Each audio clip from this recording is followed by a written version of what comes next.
दिवस झालेल्या मुसळधार पावसानं धाराशिव जिल्ह्यातल्या प्रमुख नद्या ज्या आहेत त्या दुथडी भरून वाहत आहेत। छोट्या मोठ्या नद्यांना पूर परिस्थिती निर्माण झालेली आहे। आता पाहून आहोत तेरणा नदीच्या काठावर माझ्या पाठीमागच्या बाजूला जो बघू शकतात आपण तो आहे तेरणा प्रकल्प।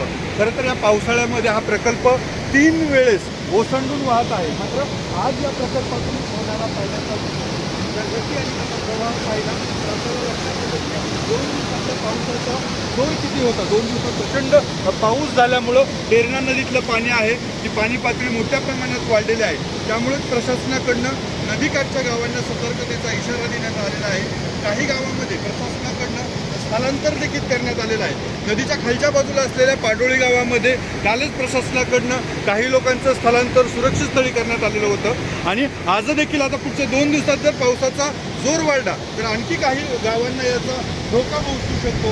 या नदीपात्राचा नदीच्या प्रवाहावर असणारे काही पूल पाण्याखाली गेल्यामुळे तिथं वाहतूक व्यवस्था देखील विस्कळीत झालेली पाहायला मिळाली होती। आता एकंदरीत वाहतूक व्यवस्था काही प्रमाणात सुरळीत झाली असली तरी रात्री जर पावसाचा जोर वाढला तर नदीकाठी धोका निर्माण होऊ शकतो। त्यामुळे प्रशासनाकडून सतर्कतेचा इशारा देण्यात आलेला आहे। एकतर तेरणा नदीची ही स्थिती नाही तर जिल्ह्यामध्ये असलेल्या प्रमुख नद्यांना कमी जास्त प्रमाणामध्ये अशीच परिस्थिती पाहायला मिळते। त्यामुळं नदीकाठी असणारे शेतशिवाराचं देखील मोठ्या प्रमाणात नुकसान झालेलं आहे। अप्पासाहेब शेळके, एबीपी माझा, धाराशिव।